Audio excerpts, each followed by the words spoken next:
بركات.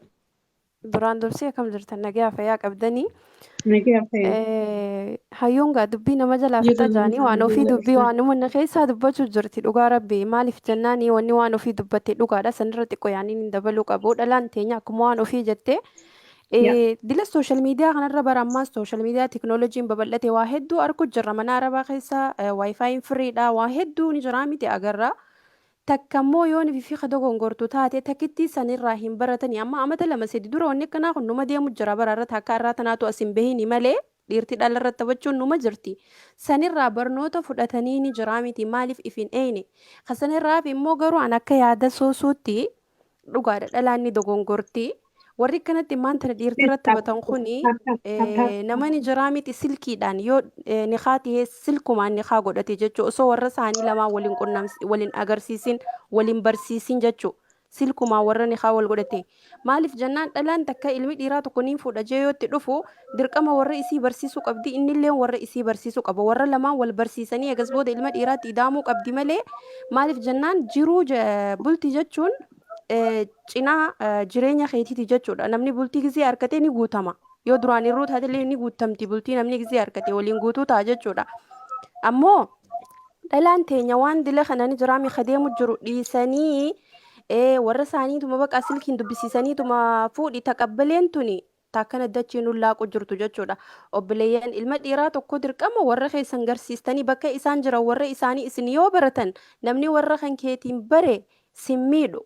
Namni warra kan kee bakka isaan jiran beeku warri lamaan bakka isaan jiran wal beekan gandataa wal beekan simmiidhu yoo simiidhuuf deemallee warra biyya jiru sanii miidhama akkuma simiidhutu jechuun inni as keessatti kabajaadhaan yoo ni jiraami si gadhiisu barbaadellee si gadhiisa malee warra kan kee barsiistee warri lamaan gisee wal baran simmiidhu miidhuudhaaf yaaliin godhu nagayomaan ni jiraami osoo simmiine si gadhiisa malee jechuu amma takka eedanurra geesseetuni takka kaleessa miciyoo kaleessaa sanii walaayi waan hedduu takka ajaa'iba namatti ta'us nama sirfachiisu qalbii nama cabsu hedduu takka ilmoo namaatuun fakkaattu almuhim rabbiin jira mini dabartii hundinuu tana keessaa isii haa baasu isiisi kanumaan jechuu barbaada.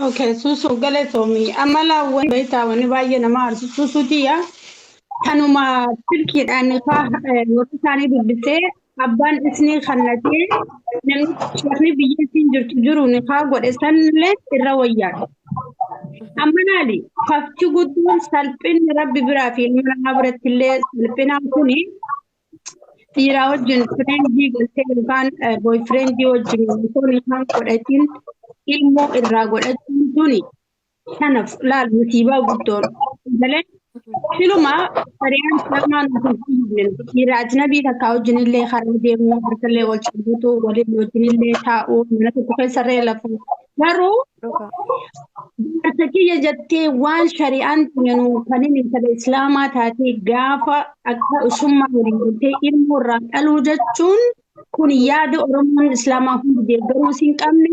Obboleeyyan nyaamilee sii tuquudhaa fi miti gorsa obboleeyyan keenya ka hafeef dabarsuu jirraa shamarran keenya ka fuulduraaf gorsaniif dubbachuu jirraa hamaa fi bakka geessan hin qaban rakkataa ifiillee irraa fagaachuu hin dandeenyu waan ta'eef obboleettii teenya tana namni dogongoran jiru rabbi malee bira dhaabbannaa biyyattillee ni galchan garuu shamarran keenya ka biyya ambaa jirtan fakkeenya guddaa isinii ta'uu qabdi obboleettiin teenya tun. Edaa halkan dukkanaa ilmoo daa'ima fooxaa takkitti isan marte malee kan itti waan takka hin qabne fooxaa takkitti mataarra jirtu malee kan fooxaan biraarra hin jirre edaa halkanirraa sa'aa afur akka Itoophiyaatti biyya Dubaayitti muka jala isii teessi ilmoo daa'ima qabatte wallahi laalti muka jala teessi jechuudha. Subhaanallah rabbiin Oromoon tuni garaa ballattii garaa namaa laafti rabbiin Oromoo kaaseef ol galchinee jirra. Haga biyya galtullee irraa naf garuu Oromoon shamarran keenya warri biyya ambaa jirtan dhiiraaf hin gowwoomina. Dhiirti wajjin gangalata malee diina gurraacha. Dhiirti diina keessan yaa ilmaan Oromoodha shamarran keenya. Hanga simmeetii isaa sitti baafatu malee garagalee isin ilaalu.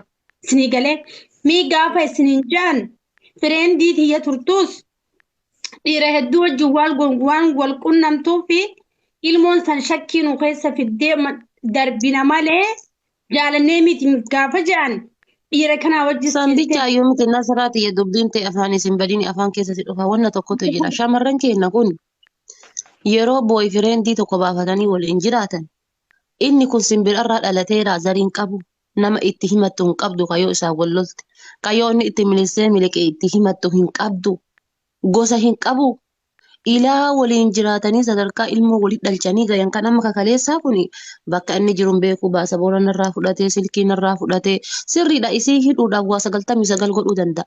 Isiin tun dila hagana waliin jiraatte kana inni simbirroo muka keessaati moroophii bishaan keessaati zarii hin qabu nama itti mattu hin qabu. Nama zarii hin qabne nama zarii dhokatee akka busaayaatiin nama waliin jiraatu maal godhuuf waliinuu jiraatanii yoo kasan ta'u taate fakkeenyaaf yoo inni balleesse yoo inni isii miidhe yoo inni isii rakkise an fakkeenyaaf nama tokko yoo ka jaaladhu ta'e nama tokko nama zarii isaa beeku nama boru nama isa qaanfatu nama isa qabee naa deebisu nama yoo andoo gongor isaa waliin na sirreessu tokko qabaachuu qaba nama tokko wajji jiraachuudha. Zim jedhee si tokkicha kan eessaa bahatee hin beekne si waliin jiraadhee gizee ilmoo sirraa dhalu an sammuu baadhadhee jira moo kaartoonii mataa irra baadhadhee jira.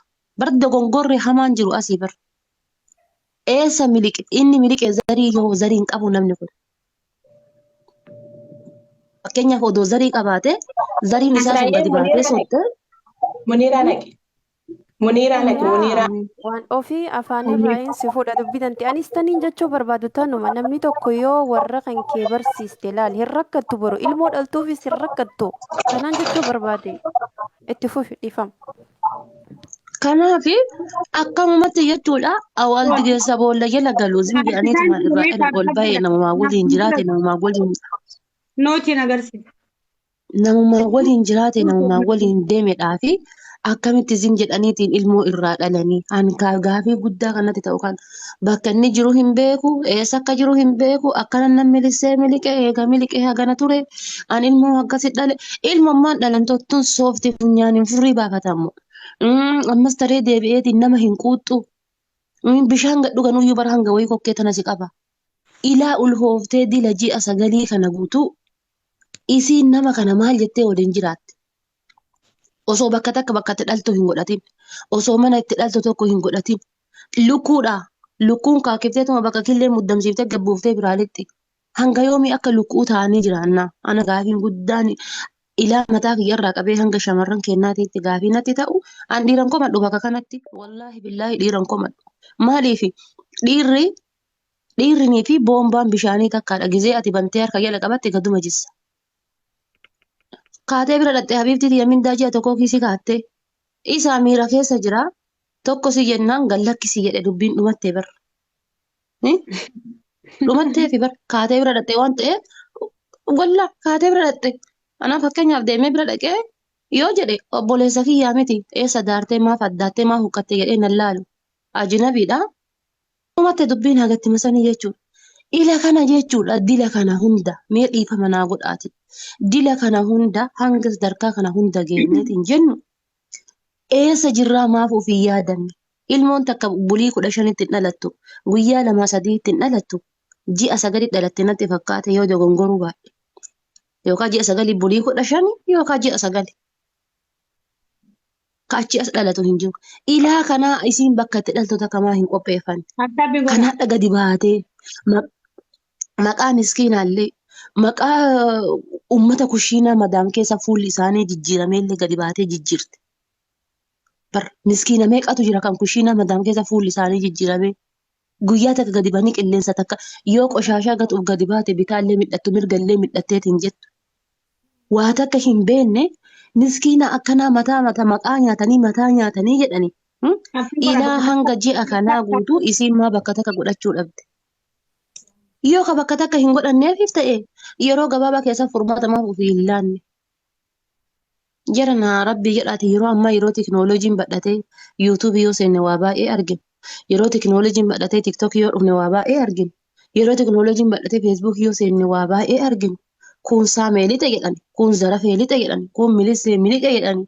Gizee kana arginutti maaf dogongorri keenya tartiibumaan dhufa akka nama mana barumsaa daree galuuf hiriira qabateetitti. Kanatu na gubaa barana kanatu gaafii natti ta'a jechuudha. kanaaf wallahi miskiin nama madaan keessa rakkattan rabbumatu maqaa keessa mi'eesse gaafa biyya arabaa deemtan maqaan keessa mi'aaye Alaa ilaa kulli anaan rabbi nu baatuyyuu haasattaru. rabbiin haasattaru kanaaf Rabbi nu haasattaru. aaksidantiin miyaan jettu sun aaksidantiin takkaayyuu ka ta'e tokko hin jiru aaksidantiin ta'e miiruma keessa wal galchaniiti achii kun laxxafee jennaan isin irraan lassante kanuma bara aaksidantiin ta'e tokko hin jiru.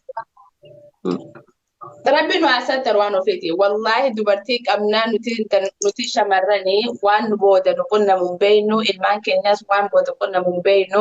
Rabbi nu haasattaru wallaahi ijoollee teenya wali if eeggannoo if eeggadha.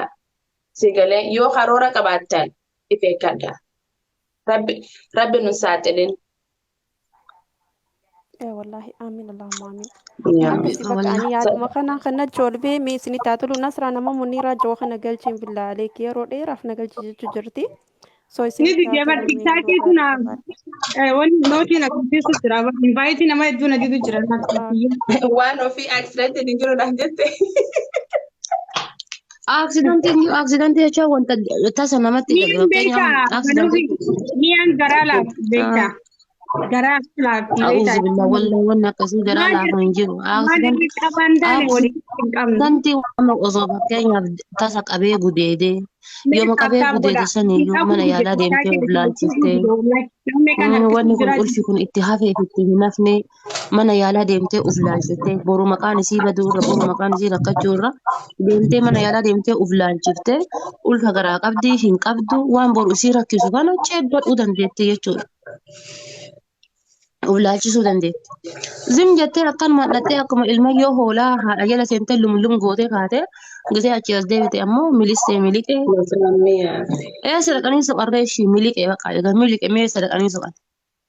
Inni kun nagaa ruutii ofii lattoo bataa jiraataa jira. Waan tokkoon si gaafadha. Ati akka nama lakkaatti akka intala shamaraatti mee ergaan ati shamarranii kan itumaa dirree amma booda waan ta'e kanarraa dubbachuu osoo hin taane ergaa maal akka godhuu qabdi shamarran mee ibsa bal'aa tokko kenniit biliis. Akka shamarraniiti anis ni dogongoraa beektaa. Anasiin doo wallaahi torbee lama hin geenye dheengaddi matana dubbadhe waa'ee kanarraa. Yaa shamarroocha jedheen. Zinaa dalagaatiin hin jedhu. Yoo zinaan kun dhiira tokkotti dabalamtan malee kan hin jiraanne taate dhiira tokko waliin jiraattan malee akka ruuzaatitti yoo ruuzii dhabdan ruuziin nama hokkisaa kan isin hokkisu ta'e yoo neetworkii dhabdan nama yaaddessaa kan isin yaaddessu ta'e yoo akka shaaworii namni tokko shaaworii guyyaa lama guyyaa sadii yoo hin galle nama jibbisiisaa kan isin jibbisiisu ta'e kan ulfaatu ta'e akka tullu diimtuu godina baalee keessaa akka gaara kiilimanjaaroo kan Afrikaa keessaatitti kan ulfaatu ta'e jedheen gabaabumatti bara mala saayinsiitiin jiraadhaa argitee mala saayinsiitiin parastaamolii nyaadhaa qaama keessan isin haa jijjiiru gadaamessaa keessan isin haa luqqisu parastaamolii nyaadhaa dhiiraa waliin jiraadhaa hin jedhu jedheen mala saayinsii fayyadamaati. Yoo saayinsiin maal akka ta'e hin beekne Dr. Naabiyaat Geetuu sa'aa 24 yuutuubii irratti haasaya. Guyyaa kamirraa guyyaa ilaa kamii ulfi namatti hafa. Ilaa guyyaa kamii ulfa ofirraa ittisuu danda'an. Guyyaa kamii haga guyyaa kamiitti yoo miira keessa wal galchan aaksidantiin amma miyaan jette kun uumamuu danda'a. Wallaahi waa siin jedhaa bara.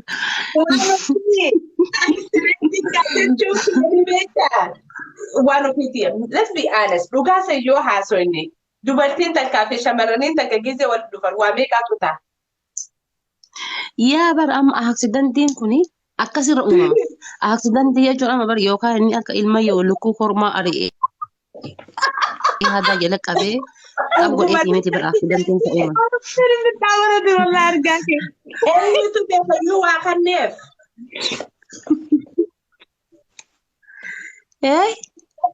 Eenyutu beekayyuu waa kanneef? Maal jettaa? Fakkeenyaaf amma aaksidantii kan jedhamu giddiidhaan yookaan isii zibaalaa gatuu baate yoo isii waan tokko godhuuf baate akka tasaatitti yoo itti milistee miliqe kan larii hin qabne kan abbaan qabne akkuma tasaa irra aanee homa dhiira ta'ee fi waan tokko balleesse this is accident garuu kamiira keessa galchanii This is one of the please. Wala naman. Malee miira keessa galchanii miira keessa galee isiinis jechuudha yaadaan Ameerikaa dhattee innis Suudaan irraa ka'ee yaadaan Kanaadaa seeneetiin miira keessa galchanii walitti dhalchan sun no Did they accident. Cairo and Las Vegas? I am serious. I am Yeah. serious. I am serious. Sure, huh? Accident Oh my God. jedhama. Hmm? An dheengaduma tana maal jedhee gorse guyyaa 4-5 hin geenne osoo tun hin dhufin shamarran teennatti yaa shamarroche yaa haatoche maammadoon akka bishaaniiti isin barbaachise maammadoon akka uffataati yoo isin barbaachise mala saayinsiitti fayyadamaa saayinsii hin beeku abbaan kiyya xiqqeennatti na gurgure abbaan kiyya xiqqeenna biyya na baase mallaqa jedhe Qoomsmee isaan kanna. Daawwattoota hordoftoota warra as gubbaa jirtan hirriibaaf dhuftamu koomentii qofa moo taaptaappii godhaan gargara. Isaa kennuu beekaa. Koomentii akka nama kasaaree meeshaa kasaaree lakkaa'utti walirratti hin daraaddarina. Laa ilaaha illallah. Taaptaappii godha. Waaqayyo. Kasaaraa isinitti hin buune waa lakkaawaa oluu dhiisaa. Laa ilaaha illallah. Yaada fudhadhaa. Ogguu yaada xumurree jecha kabala leeffattanii fi kadhiisifattan barreessaa. Ittuma fufiin haa bakkaan naami inni wayiif isin haasaa'u jiru akka waa hubattaniif akka deebisaa kanataniif waliin mari'achaa jirra isin wajjin na qofa dubbataan jirtu mi'aa qofa dubbataan jirtu. Kanaaf dhaggeeffadhaa taaptaap godha yeroo dubbii xumurarra geesse koomentii barreessa. What is problem my people? What's that? Itti fufi. Fufi haadha koo waan afaate. Billah Alek. Haadha afaate ammas jala jiraan. Hospitali jirtanii taaptaap godha Nasraan Artelaan. Naaru. wanti tokko wanni isin beeku jirtan maali beektanii fakkeenyaaf yeroo ana sirraa isinii himu an ilma namaa akka ilma namaatitti ni hin dogongoruu jechuu miti ni dogongora garuu fakkeenyaaf asin dura gaafa kaayiroo seenee kiisiingii dhiira gootee haati faatee hirru jettanii na waccan qabna gootan arrabaan ittan gammadan arrabsuu keessan saniif maaliifi boru dogongora akkasiisanii fakkaattonni akka kiyyaa dubartoonni deemanii waan akkasii sanii hojjetan. Anamma yoo asii gadi bahee jedhe nagama namaan jechuu sodaadhaa jechuudha. Maaliif jiila natti taatee jechuudha. Waan gaafa duraa barreessee fi waan gaafa duraa irraa dogongore san lammata itti hin deebi'u jechuudha. Dhageettanii anama maaliifi yoo an badii godhe amma fakkeenyaaf yoo anama kiisingii nama godhee rakkadhe shamarran biroo asirra baatee kiisingiin gootu jechuudha. Yoo dhoffattee illee keessumaan dhositee kiisingii goote malee jechuudha. Kiisingii nama mamnu'a onlaayinii irratti guyyaa an gaafa kiisi godhee irraa jalqabe. Walaa kiisingiin jechuudha waarningii jedhama. Warnigi. Kanaafuyyuu anama bar hin dogongoru jechuu osoo hin taane yoo kan dogongoru ta'e dogongora kiyya san irraa barachuu qaba. Exactly jedhee waan akkana kana abbaan abdi. Isa lammataa ammoo achirraa hafe ammoo Professional. yaa kaachirraa hafe ammoo ilmi namaa ta'ee kan dogongorre hin jiru. Yeroo dogongorreetuman asirratti torbaaniin kan dhufnu ta'e bar furmaata laatee fi nama akka dooftorri mastaagasha namaa kennutti shamarran teenna tana yoo xiqqaate waggaa 2 waggaa 3 mastaagashaa kenneef yaa faaxoochiyye yoo rakkan yoo nu dhibe mala saayinsii haa fayyadamnu. Lakki mala saayinsii kana miira keenya to'achuu hin dandeenyu ganama galgala Maammadoo laallee fiinna guyyaan hin beeku.